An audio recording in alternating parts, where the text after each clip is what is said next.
เฮโลสบายดีทุกคนมีหลายๆคนเนาะถามแม่แก้วเข้ามาว่าคือบ่เห็นแม่แก้วเฮ็ดของหวานลงจักเทื่อว่าซั้นก็แม่นได้เนาะตั้งแต่แม่แก้วเฮ็ดคลิปอาหารมาแม่แก้วยังบ่ทันเคยเฮ็ดเมนูเกี่ยวกับของหวานลงจักเทื่อสำหรับคลิปวิดีโอนี้ก็ถือว่าเป็นคลิปแรกของเมนูเกี่ยวกับของหวานแล้วก็เป็นคลิปแรกของปี2026นั่นเองสำหรับคลิปวิดีโอนี้แม่แก้วก็ขอกล่าวคำว่าสบายดีปีใหม่ขอกล่าวทักทายสบายดีเมิดทุกคู่ทุกคนที่กำลังรับเบิ่งรับชมคลิปวิดีโอของแม่แก้วอยู่บ่ว่าจะอยู่เขตแคว้นแดนใดอยู่ภายในหรือต่างประเทศแม่แก้วก็ขอให้ทุกคนจงมีแต่ความสุขโชคดีตลอดปีและตลอดไปสำหรับเมนูของหวานมื้อนี้ที่แม่แก้วได้นำเอามาตอนมาฝากเมิดทุกคู่ทุกคนนั้นก็คือเมนูข้าวปิ้งนั่นเองเพราะว่าช่วงนี้อากาศก็จะเริ่มเป็นสีเย็นๆหนาวๆเด้สำหรับเมนูนี้ก็ถือว่าเหมาะและเข้ากับบรรยากาศในช่วงนี้สุดๆเลยแหละเนาะอันที่จริงสำหรับแม่แก้วแล้วแม่นเป็นคนที่บ่ค่อยมักกินหวานปานใดเพราะฉะนั้นสำหรับเมนูเกี่ยวกับของหวานนี่แม่แก้วก็บ่ค่อยได้เฮ็ดหั้นนะแต่มื้อนี้ที่แม่แก้วเฮ็ดเนาะก็เฮ็ดเพื่อ FC หลายๆคนที่ขอแม่แก้วเข้ามาหั่นแหละว่าอยากให้แม่แก้วเฮ็ดของหวานให้เบิ่งจักอย่างใดอย่างหนึ่งว่าซั่นมื้อนี้แม่แก้วก็มาจัดตามคำขอแล้วเด้อทุกคนถ้าผิดพลาดประการใดก็ต้องกล่าวคำขอโทษขออภัยนำทุกคนหลายๆหรือว่าวิธีในการเฮ็ดแม่แก้วยังเฮ็ดบ่ถูกสูตรแซ่บๆต่างจากทุกคนเฮ็ดแบบใดก็คอมเมนต์เข้ามาช่วยแนะนำแม่แก้วเด้อทุกคนเพราะว่าแม่แก้วหั้นก็บ่ถนัดปานใดเนาะเกี่ยวกับเมนูของหวานนี่นะโดยเฉพาะแม่นพวกข้าวต้มข้าวหนมบังข้าวลอกข้าวหลามแบบนี้แม่แก้วหั้นแฮงบ่ได้ค่อยเฮ็ดเลย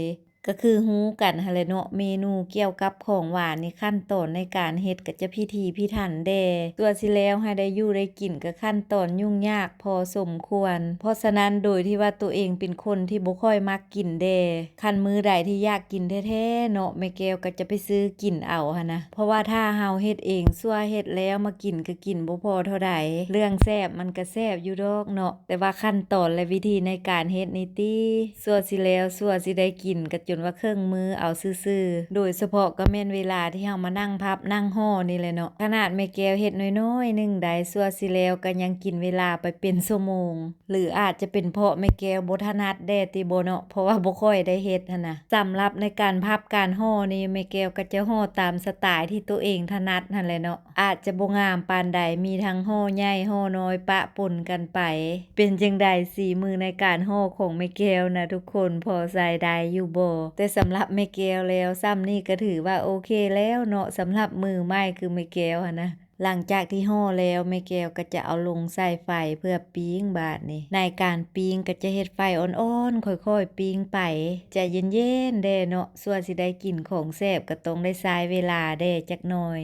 ปิ้งไปก็ใส่เล็กคีบนี่เลยเนาะมันพริกมันปีนไปนำพอใช้เวลาปิ้งไปได้ระยะหนึ่งตอนนี้ใบตองก็เริ่มกรอบเริ่มแห้งเป็นสีเหลืองงามและเริ่มส่งกลิ่นหอมหวนส่วนกลิ่นขึ้นมาห้วยๆและตอนนี้ก็น่าจะเริ่มสุกเป็นที่เหี่ยมห้อยและแต่ละอันนะหลังจากที่สุกดีแล้วก็สิลองเปิดลองไข่มาซิมเบิ่งก่อนจักอัน2อันว่ารสชาติสีมือเฮ็ดของหวานครั้งแรกของแม่แก้วสิพอใส่ได้อยู่บ่สำหรับสีสันหน้าตาเวลาเปิดออกมาก็พอใส่ได้อยู่ได้เลยเนาะมันก็เป็นตาแซ่บตากินอยู่ว่าแท้แล้วก็ได้สิคีบเอาทั้งหมดนี่แหละจัดงามๆใส่กระทุงไปนั่งซิมก่อนหน้าบาดนี่คีบใส่ถุงจัดให้มันจบมันงามได้จักหน่อยมันจึงเป็นตาแซ่บตาอยู่ตากินเวลาเฮ็ดของหวานหั่นน่ะเนาะไปทุกคนไปเปิดซิมนำกันว่ารสชาติสีมือในการเฮ็ดข้าวปิ้งของแม่แก้วมื้อนี้สิแซ่บตาอยู่ตากินตาซิมอยู่บ่ตอนที่กำลังแกะกำลังเปิดอยู่นี่นะทุกคนห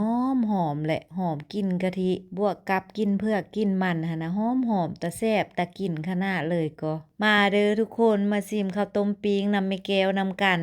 สิมีไผสนใจมากินเมนูบ้านๆแบบนี้นำแม่แก้วอยู่บ่